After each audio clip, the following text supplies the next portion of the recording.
What is cryptocurrency? A digital payment system known as cryptocurrency doesn't rely on banks to validate transactions. Peer-to-peer technology makes it possible for anybody, anywhere, to send and receive money.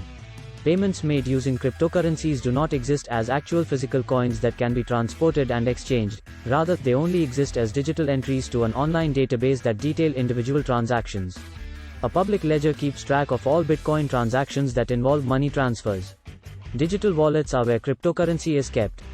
Due to the fact that transactions are verified via encryption, cryptocurrency has earned its moniker. This implies that the storage, transmission, and recording of Bitcoin data to public ledgers all entail sophisticated code. Encryption's goal is to offer security and protection. The first cryptocurrency was created in 2009 and is still the most well-known today, Bitcoin. A large portion of cryptocurrency interest is in trading for financial gain, with speculators occasionally sending prices stratospheric. What is the process of cryptocurrency? A distributed public ledger known as blockchain, which is updated and maintained by currency holders, is the foundation of cryptocurrencies.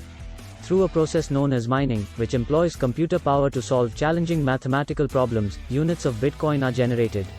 Additionally, users have the option of purchasing the currencies from brokers, then storing and spending them in digital wallets. When you hold cryptocurrencies, you don't actually own anything. What you possess is a key that enables you to transfer a record or a unit of measurement between people without the use of a reliable third party.